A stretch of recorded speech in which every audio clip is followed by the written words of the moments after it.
आता आपण कटनी स्टेशन सोडलेलं आहे आणि आपल्यासोबत काही सहप्रवासी आहेत.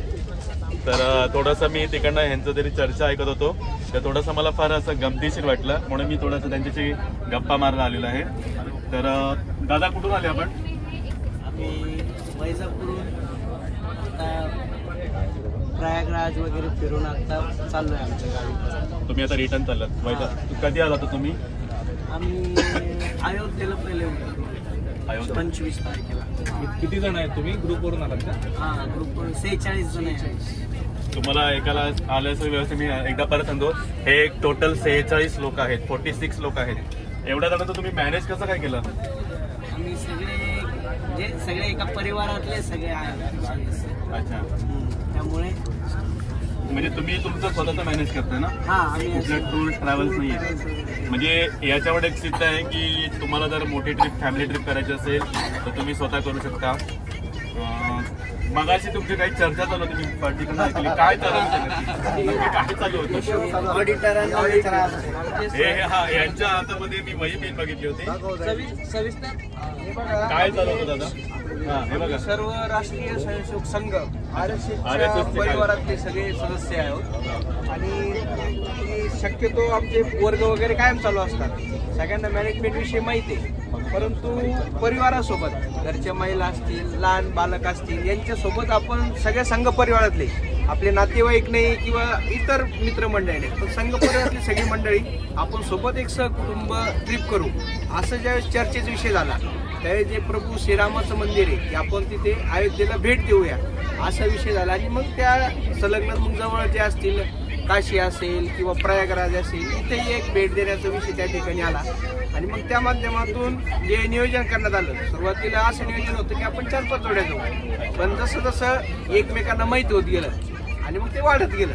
आणि जवळपास 3 महिन्यापूर्वी झालेला विषय होता. 3 महिन्यापूर्वी साधारण ऑक्टोबरमध्ये हा विषय झाला आणि ऑक्टोबरमध्ये लगेच मग त्याचे रिझर्वेशन सगळ्याच्या अनुषंगाने 3-4 दिवस ठरले आणि ते रिझर्वेशन केले. मग पहिली जी प्रायोरिटी ती अयोध्येची होती, म्हणून सुरुवातीला अयोध्येला जायचं आणि अयोध्येनंतर मग एक काशी आणि मग प्रयागराज. म्हणजे तुम्ही येताना पण याच गाडीने आला होता महानगरीने? नाही, येताना आम्ही आलो होतो. असं तुम्ही वर्षातून किती वेळा सहल काढता किंवा कसं करता?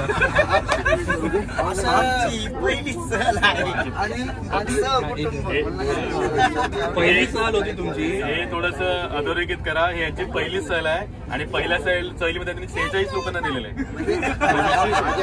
स्थानिक 1 दिवस गेले, 2 दिवस, एका दिवसाच्या ट्रिप अशा गेल्या बऱ्याच राज्याच्या बाहेर, जिल्ह्याच्या आजूबाजूला, राज्याच्या बाहेर पहिल्यांदा. मग तुमचा अनुभव कसा होता इकडचा? असा कालावधी काही आमचा ठरलेला नाही वैयक्तिक की एवढ्या दिवसानंतर आपण जायचं. एक सहज ठरलं म्हणून आम्ही निघालो. अनुभव असा आहे की आपलं जे दर्शन आहे किंवा जे आपण समृद्ध भारत म्हणतो की आपण जे ऐकतो, तर प्रत्यक्ष जे चित्र आपल्याला बघायला मिळतं ते प्रत्यक्ष आल्यावर जसं प्रॅक्टिकल नॉलेज आपण म्हणतो, तसं प्रॅक्टिकली इथं आल्यानंतर जे स्वरूप बघायला मिळतं सगळं, म्हणजे अयोध्येचं स्वरूप असेल ते टीव्हीवर आपण ऑनलाईन बघितलं सगळं स्थापनेचं, पण परत इथं आल्यानंतर जो काही भाव आहे तो आणखी मोठ्या प्रमाणात. आणि हे जे आपलं देवस्थान आहे, आपलं हे सगळं जी संस्कृती प्रत्यक्ष अनुभवण्यासाठी अशा टूर गरजेचे आहे. फजिती होते, थोडीशी ओढाताण होते, परंतु हे दर्शन आपल्याला तसं होऊ शकत नाही. आपल्याला कुछ पाहणे के लिए कुछ खोना पडता है, तसं थोडंसं आपल्याला त्रास हा होणार, परंतु आपली संस्कृती आपल्याला बघायला मिळते. आता याच्यात सर म्हणजे माझं वैयक्तिक बोला ना. माझे वडील कार सेवेला अयोध्येला गेले, त्यामुळे मला एक भावनिक वेगळंच नातं. माझे वडील आधी येऊन गेलेले, पण मी, माझे कुटुंब, माझी आई पहिल्यांदा. आणि अजून ते जे म्हटले कार सेवेचा विषय, तर 1989 पासून हा सारा विषय आंदोलनाचा चालू आहे राम जन्मभूमीचा. आणि प्रत्यक्ष जरी नाही आमचं येणं झालं तर आमचे घरातले आले, कोणीतरी आले, त्यांनी ते ढाचा पाडला, तेव्हाच्या विटा आमच्याकडे आलेल्या आहेत. वेगवेगळ्या रथयात्रा झाल्या, रथयात्रांमध्ये सहभाग होता. छोटी छोटी आंदोलनं आपल्या स्थानिक लेवलला झाली आणि त्यात एक भावनिक नातं जे आहे, म्हणजे जोडणं जे आहे सांस्कृतिक आमचं, तर ते प्रभू रामचंद्राच्या चरणी होतच. आणि त्याचा असा परिणाम झाला जेव्हा प्रत्यक्ष मंदिरात पोहोचलो, तर माझा वैयक्तिक अनुभव, माझ्या डोळ्याला अश्रू होता. आणि माझ्या चेहऱ्यासमोर काही चेहरे जी होती जी आंदोलनात प्रत्यक्ष होती, मग अशोकजी सिंगल असतील, प्रवीणभाई तोगडे, पहिला चेहरा डोळ्यासमोर आला तर अशोकजी सिंगलांवर जो लाठीचार्ज झालता आणि त्यात त्यांचं डोकं फुटलेलं, डोक्याला रुमाल बांधलेला, तो चेहरा माझ्या समोर उभा राहिला. मग विजय कोठारे असतील आणि त्यांचे बंधू, त्यांचं बलिदान असेल, हे सारं डोळ्यासमोर येत होतं. जे भावनिक आमचं जे नातं आहे. आणि आज आमचं भाग्य आहे की 500 वर्ष आमच्या अखंड पिढ्या लढत होत्या आणि हजारो संग्राम झाले. आज आम्ही ते प्रत्यक्ष पाहतोय, हे आमचं भाग्य आहे. तसंच जेव्हा काशीत आलो तर एक खंत होती की मंदिराच्या बाजूला अहिल्यादेवींनी बांधलेलं आत्ताचं जे मंदिर आहे ते प्रत्यक्ष जे विश्वेश्वराचं नाही, विश्वनाथाचं नाही, खरं मंदिर बॅक साईडला आहे, जी ज्ञानव्यापी मस्जिद आहे. आणि जे मिनार जे दिसत होते ते कुठेतरी हृदयाला टच करत होते, ठेच पोहोचत होते. मी माझ्या मुलांना सांगितलं की आम्ही जरी नाही आलो, गरज पडली कार सेवेला तर तुम्ही जा. बरोबर आहे, बरोबर. पुढच्या पिढीला आम्ही हे कसं देऊ असं आमचा एक मार्गदर्शन होता त्यातला. म्हणजे या काही 2-3 व्यक्तींचं एक भावनिक नातं आहे अयोध्याशी, त्याच्यामुळे त्यांनी चांगलं दर्शन घेतलं असं म्हणता येईल. तर असं बाहेर जेव्हा आपण प्रवास करतो आणि आपल्या घरातली माणसं जेव्हा आपल्याला भेटतात तेव्हा एक वेगळाच आनंद होतो, असं हाच एक प्रकार आहे. प्रवास करताना असे सहप्रवासी जर मराठी मिळाले तर एक प्रवास करण्याचा आनंद वेगळाच असतो. त्याच्यानंतर हे आपले काही कुटुंब आहेत, तर या फॅमिली सुद्धा आपल्याला, तर हे सुद्धा आपले सहप्रवासी आहेत, आपले मराठी कुटुंबच आहेत. जेव्हा मी ट्रेनमध्ये जेव्हा एंट्री केली तर आम्हाला एक थोडासा प्रश्न होता, कारण माझ्या मित्राचे वडील आहेत, थोडेसे वयस्कर आहेत, आम्हाला लोअर सीट मिळाली नव्हती. तर स्वतःहून बोलले ना ते, अच्छा, ते ह्या फॅमिलीने स्वतःहून आम्हाला ती लोअर सीटची ऑफर दिली. तर त्यांच्यासाठी मी थँक्यू व्हेरी मच धन्यवाद म्हणतो. आणि असंच आपण मराठी लोक सगळ्यांचे एकमेकांच्या सोबत राहू. कुठून आले, काय काय केलं? तर आपण एका मोठ्या फॅमिलीशी गप्पा मारल्या. आता एक छोटं कुटुंब आहे, त्यांच्याशी आपण थोडा गप्पा मारूया. दादा, कुठून आलात आपण? मुंबई. कधी आला होता आणि कुठे कुठे फिरला? आम्ही 26ला आलो आणि म्हणजे माझ्या मुलाचा बर्थडे होता. ॲक्च्युली आमची इच्छा होती की आमच्या मुलाच्या बर्थडेच्या टायमावर आम्ही काशी विश्वनाथचे दर्शन घ्यावे असं. आम्ही 25ला रात्री मुंबईहून बसलो आणि 26ला इकडे आलो. 26ला आम्ही काशी विश्वनाथ दर्शन पण घेतले. नंतर बाकी बनारस फिरायची इच्छा होती बरेच दिवसापासून, म्हणून आम्ही प्लॅन बनवला होता. ऑलरेडी 2-3 महिन्या अगोदरच प्लॅन केलेला होता की जायचं आहे. आम्ही दर बर्थडेला त्याच्या कोणत्या तरी एका ज्योतिर्लिंगाचं हे करतोच. मागच्या वर्षी पण आम्ही ऍक्च्युली उज्जैन, ओंकारेश्वर केलं होतं, तसं यावर्षी आम्ही काशी. हे थोडंसं मला असं सांगण्यासारखं वाटतं की बऱ्याच ठिकाणी आता आपल्या मराठी संस्कृतीमध्ये वेस्टर्न कल्चर येते की एखाद्या मुलाचा बर्थडे असेल, वाढदिवस असेल तर आपण काय करतो, एखाद्या हॉटेलमध्ये किंवा पबमध्ये जातो आणि नाच धिंगाणा असं, म्हणजे त्यांच्याप्रमाणे ते एक सेलिब्रेशन झालं. पण यांचं सेलिब्रेशन थोडं वेगळं आहे की त्यांच्या मुलांचा जर वाढदिवस असेल तर ते प्रत्येक तीर्थक्षेत्राला जातात असं ते म्हणतात. आणि एक चांगला शिकण्यासारखं आहे. आणि अजून काय म्हणाल, कसं अनुभव आहे तुमचा? मस्त वाटलं एकदम बघून. म्हणजे आहे, चांगलं आहे. म्हणजे ॲटलिस्ट प्रत्येक वेळेस म्हणजे एक ज्योतिर्लिंग बघायचा मौका पण भेटतो आणि म्हणजे आपल्याला थोडं माहिती पण होते की आपल्याला काय काय आपल्या इंडियामध्ये काय कल्चर चालू आहे, काय नाही, 12 ज्योतिर्लिंग काय आहेत, कशामुळे ते आहेत, काय त्यांची स्थापना झाली, काय आहे त्याचं, आणि त्याची हिस्ट्री माहिती पडते. तसं ते मंदिर आपल्याला म्हणजे अहिल्याबाई होळकरांनी बनवलं आहे. असे बरेच मंदिर आहेत ते बनवले माहिती होते. त्यांच्या पत्नी सुद्धा आहेत, आपण त्यांच्याशी थोडा गप्पा मारूया. ताई, काय तुमचा अनुभव काय आहे, कसं वाटलं फिरून?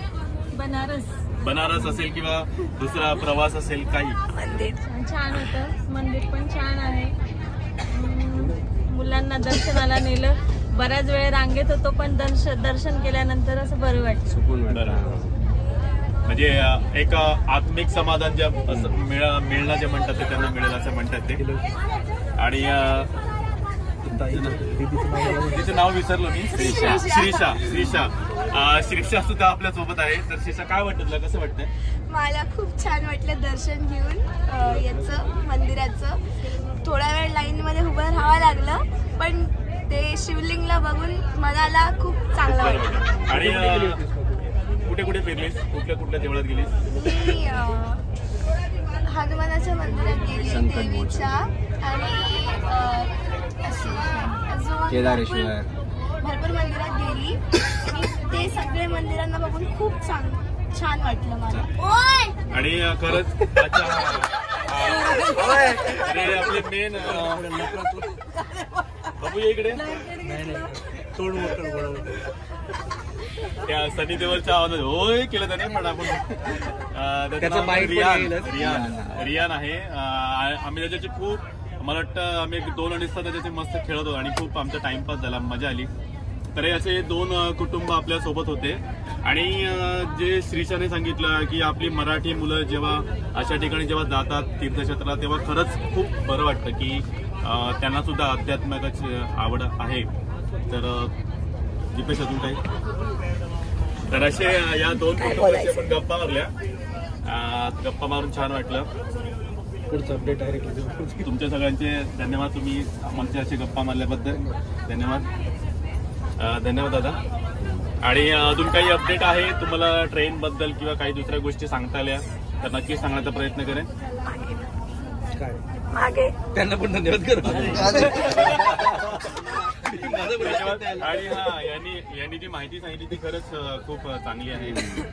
जी कार सेवेची आणि त्यांची जी एक नाळ जोडलेली आहे अयोध्येशी, तसे बरेचसे कुटुंब आहेत त्यांची नाळ जोडलेली आहे, ते लोक तिकडे जातात दर्शनाला.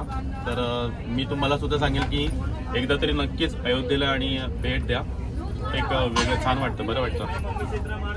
भेटूया लवकर. जय श्रीराम. जय श्रीराम. हर हर महादेव. धन्यवाद. थँक्यू. तुमचा अयोध्येचा अनुभव कसा? अनुभव काय तुमचा, म्हणजे कसं वाटलं अयोध्येला जाऊन? अयोध्या राम मंदिर व्हायलाच पाहिजे. प्रत्येक हिंदू माणसाची इच्छा होती, नरेंद्र मोदी साहेबांनी पूर्ण केली. कसं वाटलं म्हणजे तुम्हाला तिकडे जेव्हा तुम्ही त्या भूमीत पाय ठेवला कसं वाटलं तुम्हाला? मन एकदम उत्साहित झालं, भावनिक झाला? हो 100%. इतके दिवसाची इच्छा होती, लहान होतो तेव्हा ऐकत होतो बरं का बाबा राम मंदिर व्हायचं किंवा राम मंदिर बनवायचं. ते तुम्ही आज प्रत्यक्ष बघितलं म्हणजे डोळ्यात आपल्या डोळ्याचं पारणं भेटलं. तुम्ही भावनिक झाला तर दिसतंय थोडं, कारण ते दादा पण मगाशी भावनिक झालं ते बोलताना, कारण हे सगळं अशा या नाळा जुळलेले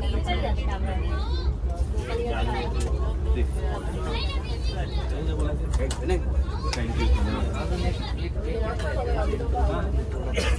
हॅलो, चांगला एखादा विनोदी असं काय तुमचा अनुभव? विनोदी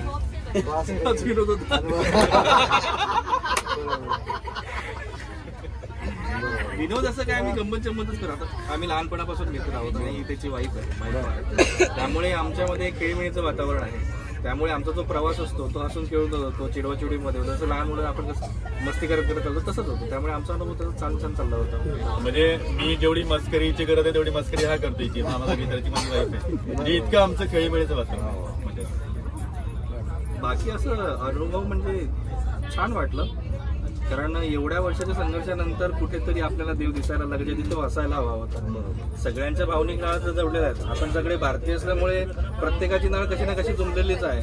आणि एवढ्या वर्षाच्या संघर्षानंतर जेव्हा ते आपल्याला प्रत्यक्ष रूप दिसतं देवाचं तेव्हा बरं वाटतं, छान वाटतं. आणि आता हीच कंटिन्यू करून पुढे आपली जी पुढे येणारी पिढी आहे त्यांना कनेक्ट करण्यासाठी आपल्याला प्रयत्न करावा लागेल. आणि त्यासाठी तर ते खूप छान पद्धतीने करतायत, ते ऐकून पण बरं वाटलं. आपल्याला जर बाकीच्या लोकांना सांगायचं असेल की राम मंदिर का बघितलं पाहिजे किंवा का आलं पाहिजे, तुम्ही काय सांगाल सगळ्यांना? राम मंदिराचं बघा, पहिलं तर ऐतिहासिक कारण तर सगळ्यांनाच माहिती आहे की जी राम जन्मभूमी होती त्याच्यानंतर जो काही इतिहास घडला, त्याच्यानंतर आता जे काही त्याचं स्वरूप दिसतंय, त्यामुळे प्रत्येक भारतीय आणि प्रत्येक हिंदूने तिकडे जाणं गरजेचंच आहे, जेणेकरून इतिहास आपल्याला जाणून घेता येईल. आणि दुसरं म्हणजे तिकडचं इन्फ्रास्ट्रक्चर, ज्या पद्धतीनं तो अयोध्येची भूमी सरकारने डेव्हलप केलेली आहे, ज्या पद्धतीने तिथे आता फॅसिलिटीज वाढवलेल्या आहेत, रोडचं इन्फ्रास्ट्रक्चर वाढवलेलं आहे, पाण्याच्या सुविधा, राहण्याच्या सुविधा, ह्या सगळ्याचा जो डेव्हलपमेंट केलेला आहे तो पण छान पद्धतीने केलेला आहे. दुसरी गोष्ट म्हणजे रामाची मूर्ती, रामाची प्रतिकृती आणि जो मंदिर परिसर ज्या पद्धतीने बांधला जातोय ते खरंच बघण्यासारखं आहे.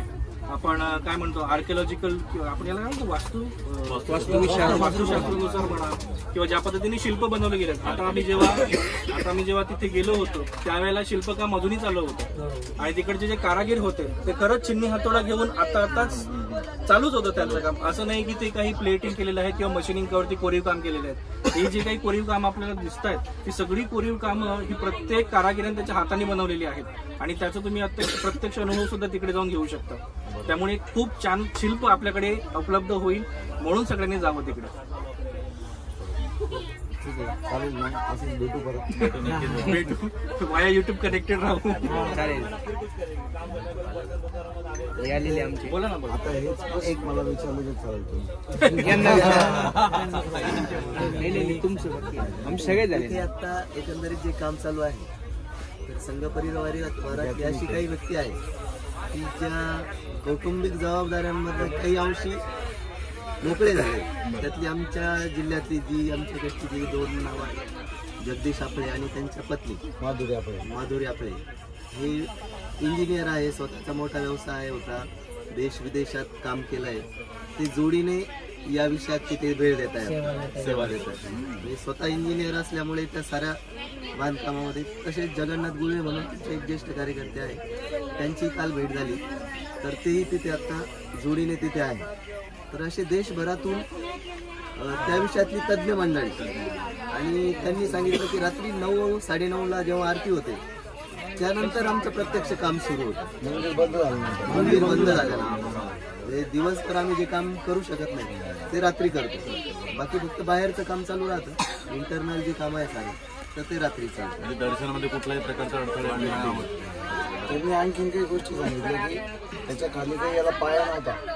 त्यांनी कृत्रिम खडक तयार केला 50 फुटापर्यंत वेगवेगळ्या प्रकारे ते नवीन टेक्नॉलॉजी वापरून नवीन खडक तयार केला आणि मग त्याच्यावर हळूहळू मंदिर गेलं की ज्याला पुढे 1000 वर्षाच्या पुढे पर्यंत तरी काही होणार नाही. कोणी काही आलं काही झालं तरी कोणताही संकट आलं तर काही होणार नाही. पाऊस वादळ भूकंप आणि त्यात कुठेही स्टील वापरलेलं नाही. एक तुकडाही स्टीलचा वापरलेला स्टील नाही, सिमेंट नाही, फक्त दगडाचंच ते पूर्ण मंदिर तयार करताय. दुसरी गोष्ट की ते जगातलं एकदम 1 नंबरचं मंदिर होईल. 2031 पर्यंत किंवा 32 पर्यंत ते तयार होईल असं त्यांचा अंदाज होता. की 2030 पर्यंत पण नाही होणार, 32 किंवा 31 पर्यंत होऊ शकतं. तोपर्यंत हे काम चालू राहणार. तर ते आपण विचार करू शकतो की आता या परिस्थितीत ते मंदिर असं आहे तोपर्यंत त्याचं स्वरूप कसं राहील. आणि अयोध्येमध्ये त्या हिशोबाने सगळं प्लॅनिंग चालू आहे. रस्ते चालू आहे, बाकीच्या गोष्टी चालू आहे. आम्ही जेव्हा भेटलो बऱ्याच लोकांना तेव्हा त्यांनी पण सांगितलं की हे काम खूप दिवस चालणार आहे आणि मोठं चालणार आहे. तिथल्या लोकांना रोजगार पण खूप मिळाला. जवळपास 1000-2000च्या म्हणजे 5-10 हजारच्या वरच रिक्षा वगैरे चालू झाल्या आहेत. ज्या ठिकाणी लोक आमच्या इकडे येऊन काही आमच्या पैठणच्या यात्रेमध्ये फुगे वगैरे विकायचे त्यांनी स्वतःच्या रिक्षा घेतल्या तिथे आणि ते रिक्षा चालवत आहे आता आणि त्याचा उदरनिर्वाह करतात. त्यांची कमाई दिवसाला 3-4 हजार रुपये एकेकाची. तिथे नुसतं तेवढ्या याच्यावर तेवढं चालतं. तर असे भरपूर रोजगार उपलब्ध झाले. त्यामुळे अजून काय त्या भविष्यामध्ये एक 3 धाम तर 4 धाम आहेत. आता ते 5वं मोठं धाम झालंय त्याच्यामुळे ते त्याच्यामध्ये ऍड होऊन जाईल आणि सर्व लोक तिथं जाऊन 100% दर्शन घेतील. आणि आता त्याचा जेवढं जास्तीत जास्त लवकर मंदिरात जातील तेव्हा आम्ही जाऊन आलो तर आम्ही 4 लोकांना सांगणार. हे जाऊन आले तर हे सांगणार. आणि बरेचसे कार्यकर्ते किती अजून गेले नाहीत. त्याच्यात संभ्रम काही लोक म्हणायचे काम सुरू. आमचे एक नातेवाईक आहे त्यांना मी म्हटलं की चालता का ते म्हणे की अजून मंदिराचं काम सुरू आहे. मंदिराचं काम झालं जाऊ. मी पण बघितलं मला पण ते दिसलं अरे यार काम सुरू आहे पण ठीक आहे. पण आपण गेलो अजून 6 वर्ष लागणार आहे कामाला तेव्हा पुढच्या टप्प्यात जाऊ आपण पाहिजे. पण 6 वर्ष कुठं वाट बघणार. लोकांनी त्याच्यासाठी प्राण दिले जीव दिले आपण त्यासाठी वाट बघतोय तर मग आम्हाला ते काही घेणे वाढलं म्हणून आम्ही जाऊन आलो. बाकी कौटुंबिक सहल होती. सगळ्यांनी सांगितलं तसं सगळे गोष्टी भरपूर चांगल्या झाल्या. एक मित्र आहे आता हे नारायण कवडे ज्यांनी 1990 आणि 92ला जेव्हा जे आंदोलन झालं बाबरी ढाचा पाडण्यासाठी त्यांनी प्रत्यक्ष सहभाग घेतला. जेव्हा मुलायम सिंगांनी सांगितलं होतं की या परिंदा भी पर नाही माणसात, बाळासाहेबांनी जो प्रयत्न केला दोनदा केला होता ना तेव्हा. तर हे वैजापूरहून बरेचशा कारसेवकांना घेऊन तिथं पोहोचले होते. त्यांनी स्वतः तो अनुभवला आहे. ज्या दिवशी यांनी दर्शन घेतलं त्या दिवशी हे खाली वाकून ढसा रडत होते मंदिरामध्ये, की ज्या आपण मंदिरासाठी या गोष्टी सगळ्या केल्या आणि त्या आज स्वतः प्रत्यक्ष दर्शन झालं. त्यांनी आम्हाला आधी पण सांगितलं तुम्ही जेव्हा दर्शन तेव्हा आम्हाला घेऊन जा. नाही तर आम्ही वर्षानुवर्ष फक्त आंदोलन केले, पावत्या पाडल्या, हे आता निधी जमा केला. जेव्हा मंदिराचं उद्घाटन होतं तेव्हा गावागावामध्ये जाऊन त्याचं स्वागत करा, उत्साह आणि हे करा ते कार्यक्रम केले.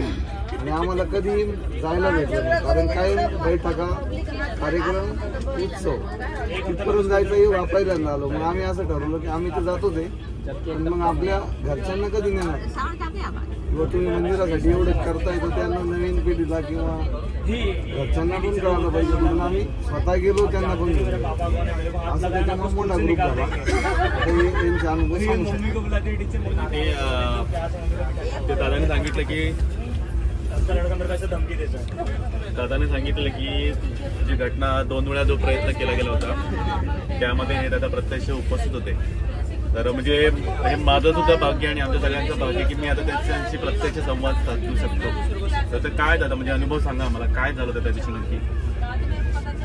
मला असं वाटतं 90 जेव्हा फार शांत घातली विश्व हिंदू परिषदेने हे आंदोलन त्यांनी त्या कामासाठी पूर्ण समर्पण केलं होतं. त्याचबरोबर त्या काळात लालकृष्ण अडवाणी पेपर या दोघांच्या नेतृत्वाखाली देशभरामध्ये ते यात्रा झाली, आवाहन केलं होतं. आणि त्या आव्हानाला प्रतिसाद देऊन साधारणतः आमच्या संभाजीनगर जिल्ह्यामधले मंडळी त्या ठिकाणी जो बाबरी ढाचा होता बाबरांनी बांधलेला तो कलंक पुसण्यासाठी आघाडीवर होते. आणि त्यावेळेस घरून निघत असताना लाखो लोक निघाले, पण प्रत्यक्षात तिथं जाताना काही शेकड्यात हजारातच लोक त्या ठिकाणी पोहोचले. मुलायम सिंगच्या सरकारने पदोपदी रोखवलं होतं. साधारणतः जर भगवा गंध लावायला दिसला, भगवा दोरा दिसला, भगवा रुमाल जरी हातात दिसला, गाड्यात दिसला, तर प्रत्यक्षात पोलीसवाले त्यांना अटक करून टाकायचे. साधारणतः मी 5-7 वेळेस आलो, परंतु झाशीमध्ये 4 वेळेस अटक झाली. तर मला स्वतः जरी नाही झाली तर आमच्या सोबतच्या ग्रुपमधलं कोणाला तरी अटक व्हायची, पण दुर्दैवाने आम्हाला तिथूनच परत जावं लागायचं. किंवा आम्ही त्या झाशीच्या जलामध्ये 2 दिवस राहिलो, परंतु त्या ठिकाणी अशी अवस्था होती, त्या झाशीच्या जलाची क्षमता होती 3000 लोकांची आणि तिथं प्रत्यक्षात आकडून ठेवलेली 10,000 लोक होते. आणि मग असंच त्या काळात आम्ही आवाहन केलं होतं. तर सगळे जसं म्हणजे पुरुष मंडळी होती तशी महिला मंडळी होते, तरुण मंडळी होते, त्याच्यात आबालवृद्ध पण होते. आणि आम्ही 2-2 दिवस तिथं थांबलो, परंतु त्या ठिकाणी कोणत्याच प्रकारची त्या काळात व्यवस्था नाही. तर आम्ही या ठिकाणी झाशीमध्ये आंदोलन केलं होतं. आणि त्या आंदोलनामध्ये जेवणासाठी साधारणतः मला सकाळी 6 वाजता आपण जेव्हा झाली होती आणि 6 वाजेपासून त्या काळात आम्ही मराठवाड्यातले साधारणतः 500-700 लोक होते. आम्ही झाशीमध्ये रस्ता रोको केलं होतं. तर मीडियाचे सगळे लोक तिथं आले होते आणि ते म्हटले महाराष्ट्रातली माणसं म्हणजे अशी मर्द माणसं आहे हो, आणि महाराष्ट्राचा आम्हाला खरंच अभिमान आहे. त्याच वेळेस त्यामध्ये कलेक्टर कमिशनर ते आले. त्यामध्ये तुम्ही इथं येऊन कसा रस्ता रोको करू शकता आम्हाला न सांगता, शासनाला पूर्ण नियोजित न करता. तर आम्ही म्हटलं आम्ही आझाद हिंदुस्थानमध्ये राहतो, आम्हाला तिथं जाण्याचा अधिकार आहे. तर तुम्ही जाऊ देत नाहीये, आम्हाला जला ठेवा, आम्हाला आमची इथं जेवणाची वगैरे व्यवस्था करा, टॉयलेटची व्यवस्था करा, टॉयलेटसाठी ब्लॉकेज सगळे प्रॉब्लेम होते, तर आम्हाला जेवण पाहिजे. तर आम्हाला तिथलच्या कलेक्टर साहेबांनी 500 लोकांना पुरी भाजीचं जेवण दिलं होतं. सगळे जेवढे हॉटेल होते त्यांना सगळ्याला सांगितलं जेवण घ्या. तो एक सुखद प्रसंग होता. पण दुर्दैवाने त्यावेळेस त्या आंदोलनातून परत चालला आणि जो चालला आपला 92चा विषय हाचा पाडण्याचा, समजा रामकोटाने आणि श्यामकोटाने त्या ठिकाणी जेव्हा त्यांना मारल्या गेलं आणि त्यांच्या आई वडिलाची नंतर त्या काळात मुलाखत घेतल्या गेली, तर ते प्रत्यक्ष म्हटले त्यांचे आई वडील म्हणजे 2 मुलं जाण्याचं दुःख नव्हतं. आई आणि वडील सांगत होते की रामाच्या कामासाठी, आमच्या देशाच्या कामासाठी, धर्माच्या कामासाठी त्यांचं बलिदान दिलं. आम्ही चुकून 2च आम्हाला जर 4 जर असते तिथे 2 शुद्ध भारत मातेच्या सेवेसाठी त्यांनी आम्ही दिले, सुपूर्द केले असते. सो असं म्हणजे 2 मुलं ज्यांची तरुण मुलं जातात तरी आई वडिलांची ही भावना आहे, ही धारणा आहे आणि ही खरंच म्हणजे वाटण्यासारखी होती. आणि त्या काळातले मुलायम सिंग सरकारच्या काळात परिंदा भी पार नाही तीर नाही मार सकता अशा परिस्थितीकडे जेव्हा तिथून लागते गेलो सगळ्या ठिकाणी थांबलं. दुर्दैवाने ती शहरामध्ये जे बघितली त्या पुलावर दोन्ही बाजूला रामभक्त होते आणि मध्ये दोन्ही बाजूला अक्षरशः गोळ्या घातल्या आणि जखमी अवस्थेतल्या लोकांचे ट्रकच्या ट्रक भरून त्यांनी त्या शिरोळी नदीमध्ये बुडवलेले. अरे बाबा, ते पाप आहे, हे लोकांचं कधीच भलं होणार नाही. आणि आम्ही आमचं जे विश्व हिंदू परिषद बजरंग दलाच्या माध्यमातून आम्ही गावागावात जेव्हा शाखा स्थापन करायचो तेव्हा घोषणा द्यायचो रामलाला आएंगे मंदिर. त्या काळामध्ये हिंदू जरी म्हटलं तर लोक त्याची नफरत करायचे, दोरा जरी बघितलं नफरत करायची, गंजर बघितलं तर असं काहीतरी तिरस्कारान पाहिजे. एक कोणीतरी गुंडाळ वृत्तीचे लोक आहे, नालायक लोक, यांना काही काम नाही. परंतु आज आम्हाला भगवा दोरा बांधताना किंवा गंध लावताना आम्हाला अभिमान वाटतो का रे आम्ही काहीतरी करू शकलो. आणि खऱ्या अर्थाने त्या ठिकाणी काल मंदिरात जेव्हा प्रवेश झाला ना ते आठवत होतं रामलाला आएंगे मंदिर भव्य बनाएंगे. आणि पोलिसांनी किती वेळेस मारलं, पोलिसांनी आता आम्हाला फटके खाल्ल्याचे थोडे, परंतु लोकांचं भारतातले लोकांचं त्या ठिकाणी बलिदान केलेलं आहे. आणि हजारो वर्षाची ती आपले म्हणजे संघर्ष होता. आता कलश यात्रेच्या टायमाला 82-84 वेळेस त्याच्यासाठी आंदोलन केले एवढ्या राजारिकांच्या काळापासून आतापर्यंत. पण खऱ्या अर्थाने आपण भाग्यशाली ठरलो की आपल्या काळातच त्याचा संकल्प झाला.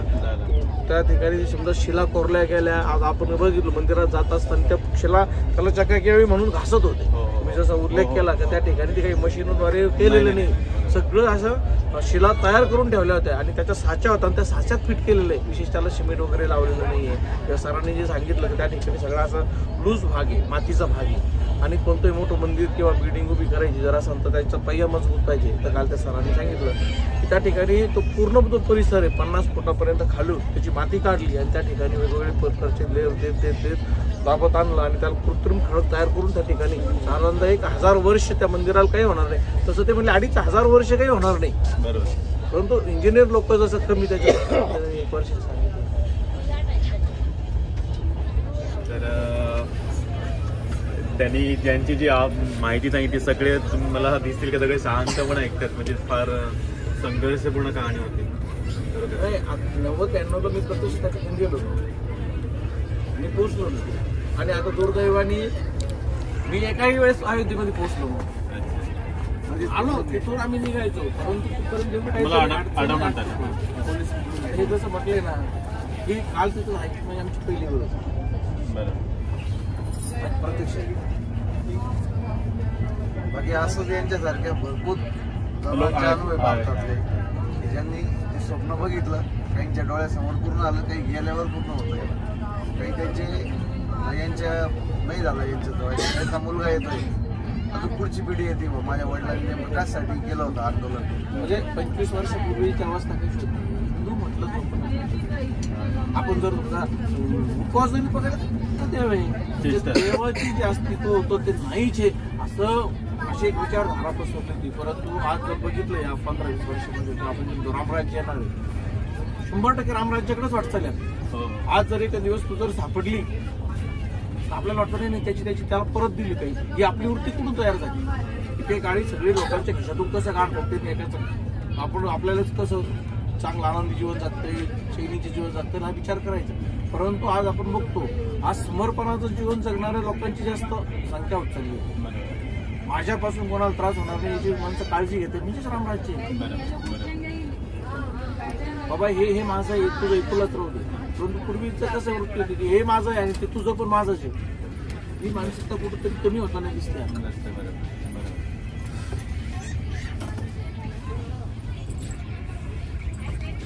बरं वाटलं यांच्यामध्ये, खरंच शिकण्यासारखं पण आहे. काय जेवणाची व्यवस्था आमची पण तिथंच आहे. एक गीताच्या पण 2 कडवे म्हणून समारोप. नव चैतन्य हिलो रे लेता, नव चैतन्य हिलो रे लेता, जागुठी है तरुणाई, जागुठी है तरुणाई, हिंदू राष्ट्र राष्ट्र निज दिव्य रूप में, हिंदू राष्ट्र निज दिव्य रूप में, उठा पुनाले अंगड़ाई, उठा पुनाले अंगड़ाई, जाग उठी है तरुणाई, जाग उठी है तरुणाई, जाग उठी है तरुणाई, जाग उठी है तरुणाई, मुट्ठी भर आक्रांताओं ने, मुट्ठी भर आक्रांताओं ने, अनगिन अत्याचार किए, अनगिन अत्याचार किए, आत्मशून्य दिग्भ्रमित हमीने,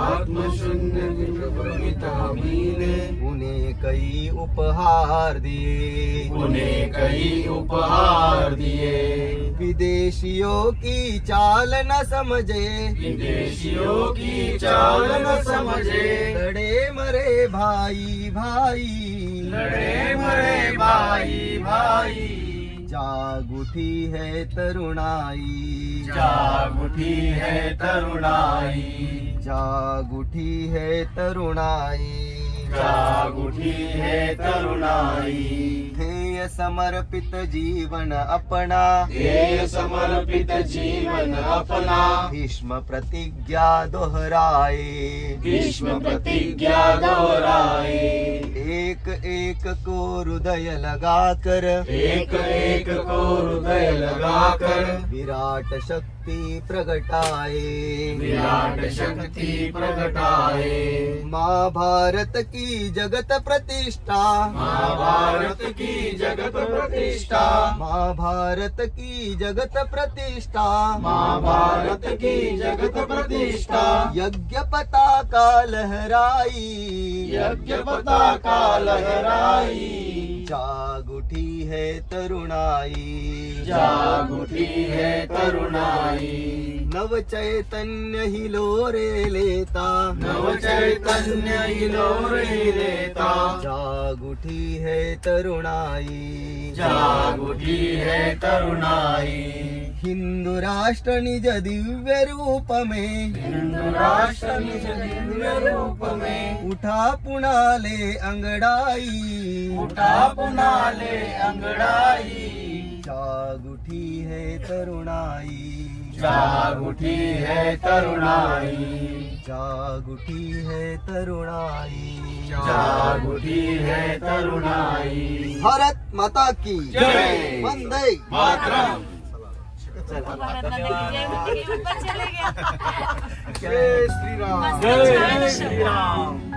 हा व्हिडिओ आवडला असेल तर व्हिडिओला लाईक शेअर आणि चॅनलला सबस्क्राईब करा नक्कीच.